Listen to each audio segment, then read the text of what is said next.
नमस्कार दोस्तों, एसएसटी की ऑनलाइन क्लास में आपका स्वागत है।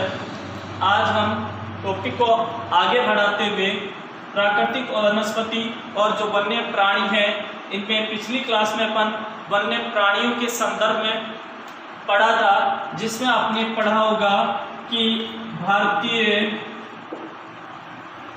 जीव सुरक्षा अधिनियम, भारतीय जीव सुरक्षा अधिनियम 1972, यानी याद रखना, भारत में जीवों की सुरक्षा के लिए एक अधिनियम बनाया गया था और वो अधिनियम 1972 ईस्वी में क्या किया गया था, बनाया गया था। इसके बाद में आपने पिछली क्लास में पढ़ा था कि भारत पूरे विश्व का एक ऐसा अकेला देश है जहाँ पे शेर और जो बाघ हैं वो मुख्य रूप से कहाँ पे पाए जाते हैं, अपने भारत में पाए जाते हैं। और आपने ये भी पढ़ा था कि शेर जो है उनका प्राकृतिक जो वास स्थल है, प्राकृतिक निवास स्थल जो है वो गुजरात के जो गिर जंगल हैं उनमें ये मुख्य रूप से क्या होता है, पाया जाता है। इसके अलावा अगर हम बात करें बाघों की, तो बाघ जो है वो मुख्य रूप से मध्य प्रदेश और झारखंड के जो वन हैं उनमें पाए जाते हैं। इसके अलावा पश्चिमी बंगाल के जो सुंदरवन का डेल्टाई भाग है वहाँ पे ये पाए जाते हैं। और इसके अलावा हिमालय जो क्षेत्र हैं, हिमालयी क्षेत्रों में मुख्य रूप से बाघ हमें देखने को मिलते हैं। इसके संदर्भ में आपने पिछली क्लास में पढ़ा था। आगे और पढ़ते हैं तो देखेंगे कि हिमालय जो क्षेत्र है उस हिमालय क्षेत्र में पाए जाने वाले जानवर अपेक्षाकृत किस प्रकार की जलवायु में वो निवास करते हैं। कठोर जलवायु, अर्थात जो जानवर, जो जीव हिमालयी क्षेत्र में मुख्य रूप से क्या करते हैं, निवास करते हैं। कौन से क्षेत्र में? हिमालयी क्षेत्र में जो जीव या जानवर निवास करते हैं वो मुख्य रूप से कठोर जलवायु वाली दशाओं में मुख्य रूप से क्या होते हैं, निवास करते हैं। कठोर जलवायु का मतलब ये कह सकते हैं कि वहाँ की जो जलवायु है वो कठोर, अर्थात शीत ऋतु की बात करें तो वहाँ पे कड़ाके की क्या होती है, ठंड पड़ती है। ऐसी कठोर जलवायु वाले क्षेत्रों में भी जानवर निवास करते हैं। जो कि अत्यधिक ठंड में भी अपन बात करें तो वहाँ पर वो जानवर जो हैं वो क्या होते हैं, जीवित रहते हैं। और अगर हम बात करें तो लद्दाख की जो बर्फीली ऊंचाई है, उन लद्दाख की बर्फीली ऊंचाइयों में मुख्य रूप से कौन सा जानवर पाया जाता है, क्या रखना, लद्दाख की बर्फीली ऊंचाई वाले भाग में मुख्य रूप से क्या पाया जाता है, याक। कौन सा जानवर पाया जाता है, अपन कहें तो याक। आपसे क्वेश्चन पूछ लिया जाए कि याक जो है वो भारत में मुख्य रूप से किन क्षेत्रों में पाया जाता है, तो आप बताएंगे कि लद्दाख की बर्फीली ऊंचाई वाले जो भाग हैं उन ऊंचाई वाले भागों में क्या पाया जाता है, याक पाया जाता है, जो गुच्छेदार सींगों वाला बैल जैसा क्या है, जीव है। अर्थात उसकी जो सींग है वो किस रूप में है, गुच्छेदार रूप में, एक बैल की तरह वो याक जो है वो हमें क्या होता है, दिखाई देता है। जिसका भार लगभग ये बताया गया है कि याक का जो भार होता है, वजन जो होता है वो लगभग 1 टन के आसपास इसका भार यानी बताया गया है। तो याद रखना किस प्रकार का दिखाई देता है, बैल जैसा गुच्छेदार सींगों वाला याक हमें दिखाई देता है। इसका जो वजन है वो लगभग 1 टन क्या किया गया है, बताया गया है। इसके अलावा अगर अपन बात करें तो जो तिब्बती बारहसिंगा है, इसके अलावा भारल यानी नीली भेड़ है। यहाँ पे और कौन से जानवर हिमालय क्षेत्र में पाए जाते हैं, तो बात करें तिब्बती है बारहसिंगा, इसके अलावा भारल यानी अपन ये कह सकते हैं कि नीली जो भेड़ है वो यहाँ पे मुख्य रूप से क्या होती है, पाई जाती है। इसके अलावा अगर हम बात करें जंगली भेड़ है, कियांग यानी तिब्बती जंगली गधे यहाँ पे मुख्य रूप से क्या होते हैं, पाए जाते हैं। कहीं कहीं पे लाल पांडा भी कुछ भागों में हमें क्या होता है, देखने को मिलता है। तो आपने देखा होगा कि भारत के अलग अलग क्षेत्रों में अलग अलग प्रकार के जीव, अलग अलग प्रकार के जो जानवर हैं वो हमें क्या होते हैं, देखने को मिलते हैं। और इन जीवों या जानवरों की सुरक्षा के लिए सरकार के द्वारा क्या किया गया है, एक अधिनियम क्या किया गया है, बनाया गया है कि इन जीवों की संख्या धीरे धीरे क्या होती जा रही है, कम होती जा रही है। उसके लिए भारतीय जीव सुरक्षा अधिनियम 1972 क्या किया गया है, बनाया गया है। अगर हम बात करें तो जो पारिस्थितिकी तंत्र है उसमें धीरे धीरे क्या होता जा रहा है, असंतुलन की स्थिति उत्पन्न होती जा रही है। आपसे क्वेश्चन पूछ लिया जाए, भारत में जो पारिस्थितिकी तंत्र है उसमें असंतुलन की स्थिति उत्पन्न हो रही है, उस असंतुलन की स्थिति को दूर करने के लिए किस प्रकार के प्रयास किए गए, या फिर अपन बात करें ये असंतुलन जो उत्पन्न हो रहा है वो किस कारण से हो रहा है, तो उसका प्रमुख कारण है कि कुछ लालची व्यापारी होते हैं जो अपने व्यवसाय के लिए क्या करते हैं, इन जीवों का बड़ी मात्रा में, बड़ी तादाद में इनका क्या करते हैं, शिकार करते हैं।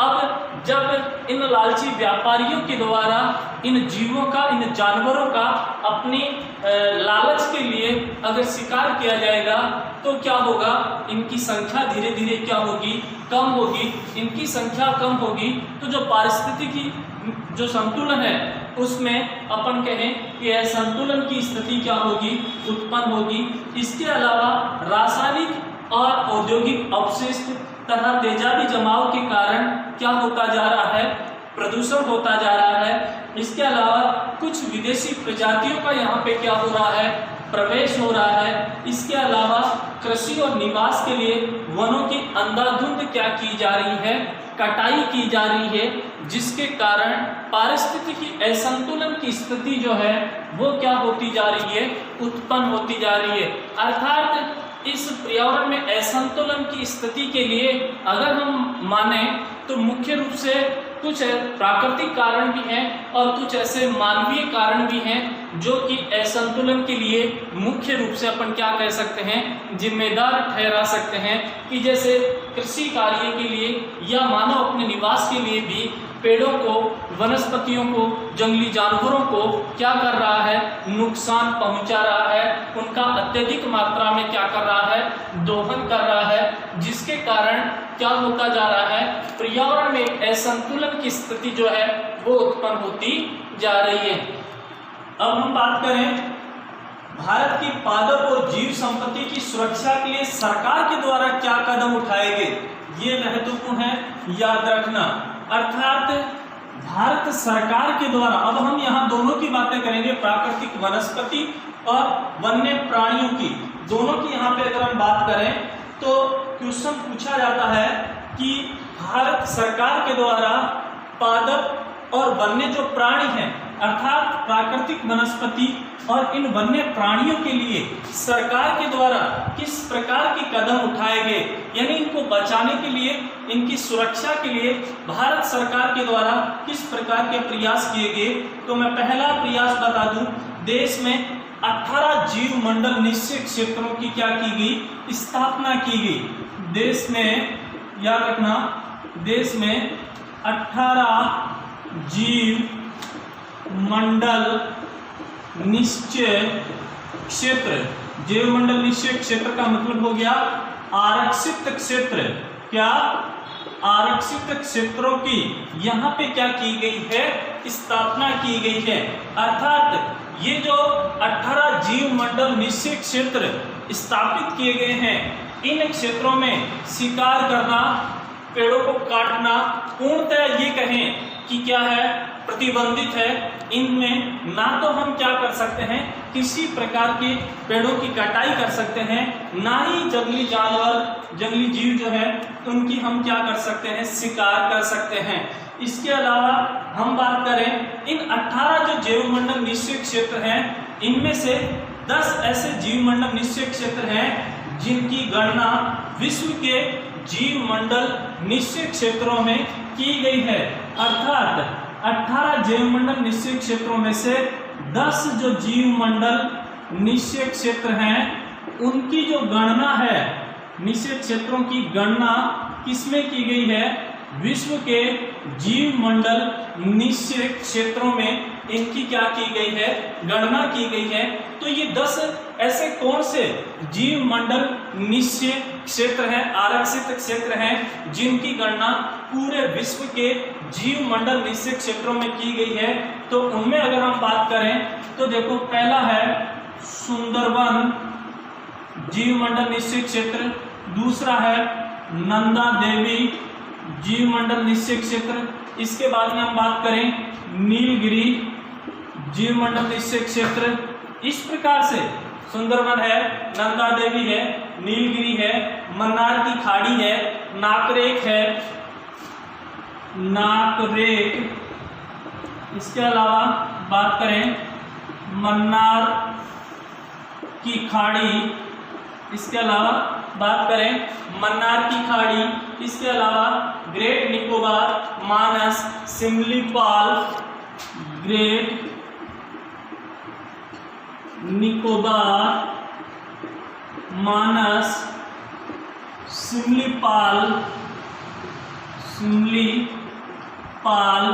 इसके अलावा अगर हम बात करें तो पंचमढ़ी और अचंकागार, पंचमढ़ी और इसके अलावा हम बात करें तो अमरकंटक, ये कह सकते हैं अमरकंटक। ये 10 जीव मंडल निश्चित क्षेत्र हैं, अर्थात आरक्षित क्षेत्र हैं। इनकी जो गणना की गई है पूरे विश्व के जो जीव मंडल निश्चित क्षेत्र हैं उनमें इनकी क्या की गई है? गणना की गई है। किस किस की?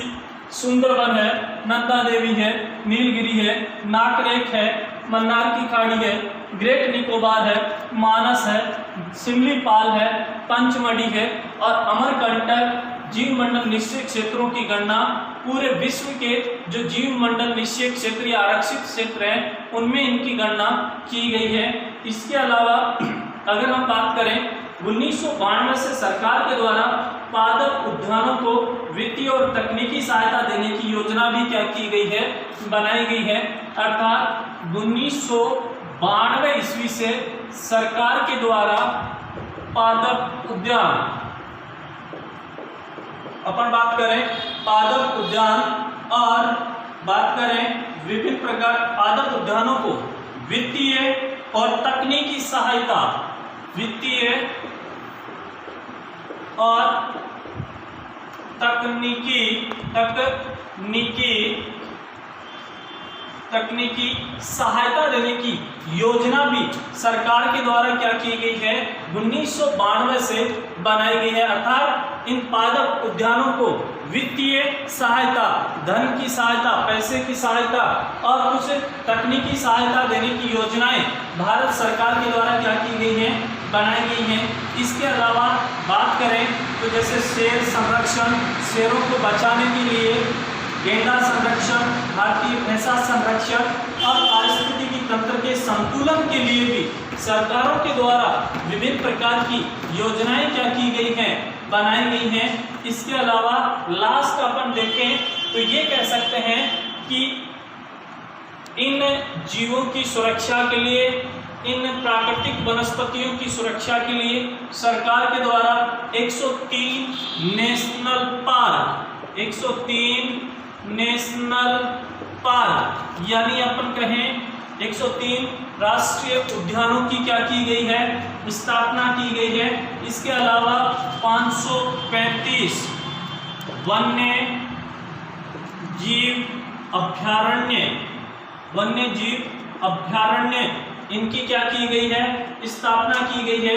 और कई सारे चिड़ियाघर राष्ट्र की पादप और जीव संपत्ति की रक्षा के लिए भारत में क्या किए गए हैं? बनाए गए हैं। अर्थात इन वनस्पतियों को और प्राणियों को बचाने के लिए हमारे देश में 103 राष्ट्रीय उद्यानों की स्थापना सरकार के द्वारा की गई है। 535 वन्य जीव जो अभ्यारण्य है उनके लिए की गई है, और कई बहुत सारे जो चिड़ियाघर वगैरह हैं उनकी स्थापना इन पादप और जीवों की सुरक्षा के लिए सरकार के द्वारा इनकी क्या की गई है, स्थापना की गई है। इस प्रकार से अपन कह सकते हैं कि प्राकृतिक वनस्पति और वन्य प्राणी जो है उनके संदर्भ में जो लेसन था वो क्या होता है, कंप्लीट। धन्यवाद।